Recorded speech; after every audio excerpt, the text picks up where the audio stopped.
Bonjour à tous, j'espère que vous êtes en forme.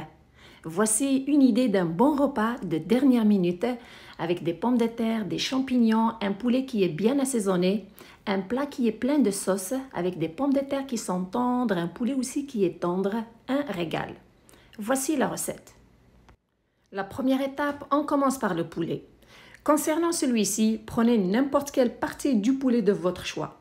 Sauf que pour un choix santé, prenez soin d'enlever la peau et l'excès de gras dans votre viande. Puis j'ai ici des épices. Une cuillère à café de paprika, une cuillère à café de cumin, une demi-cuillère à café d'un mélange épicé, piquant. Alors j'ai de l'ail, un mélange de l'ail avec du chili en poudre.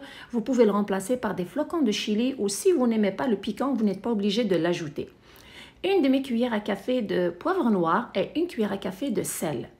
On mélange toutes ces épices, puis les verser sur les morceaux de poulet, surtout s'assurer de frotter chaque morceau des deux côtés pour bien l'assaisonner. N'oubliez pas surtout les amis, si jamais la recette est à votre goût, merci de la liker et de la partager. Et pour plus de recettes faciles et rapides à faire, je vous invite à vous abonner. Le poulet est bien assaisonné des deux côtés, on passe à l'étape suivante. Dans un fouetteur avec environ 2 cuillères à soupe d'huile végétale. Une fois que c'est chaud, faire revenir les morceaux de poulet environ 3 minutes de chaque côté. Le but, c'est de leur donner une couleur, de les faire dorer de chaque côté. De plus, avec un poulet bien assaisonné, on aura une bonne sauce qui va donner du goût à notre repas. Après 3 minutes, on les retourne pour les faire dorer de l'autre côté. Une fois que c'est fait, ajoutez un gros oignon coupé en petits morceaux avec 2 gousses d'ail râpées. Les verser et les faire revenir avec le poulet environ 2 minutes. Le but, c'est de mélanger les saveurs de cet oignon avec celles du poulet. Surtout, couvrir la marmite pendant cette étape pour bien humidifier le tout. La vapeur va rendre ce mélange humide et moins sec. Mélangez puis ajoutez un mélange de coriandre fraîche et du persil. Vous pouvez vous contenter juste du persil. L'incorporer aussi à ce mélange.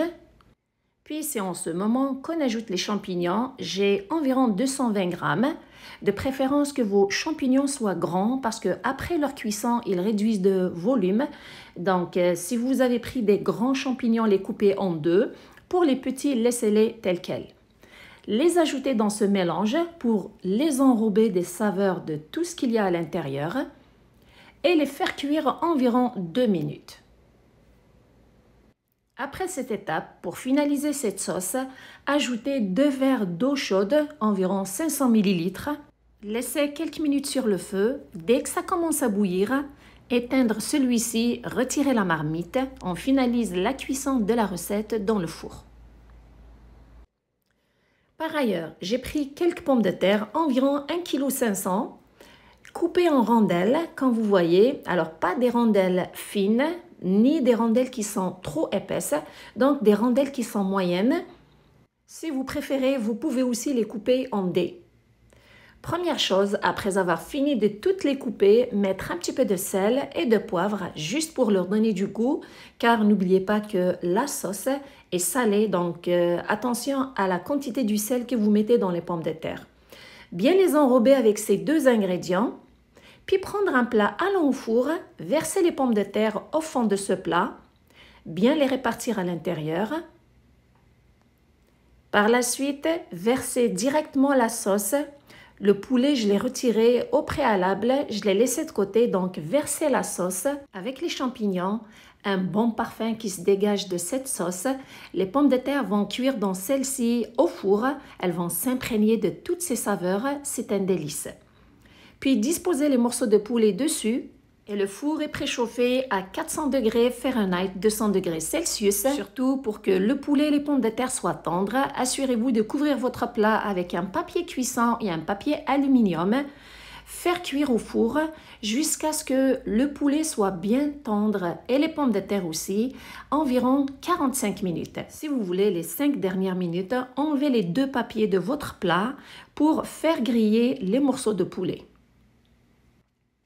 Une fois que tous les ingrédients sont bien tendres et bien cuits, le plat est prêt à être dégusté.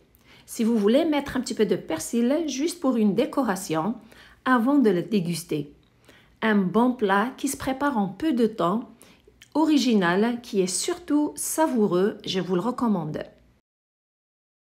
Vous pouvez le déguster avec une salade de votre choix ou seul, c'est un régal.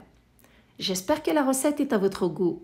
Merci de me suivre, prenez soin de vous et à la prochaine!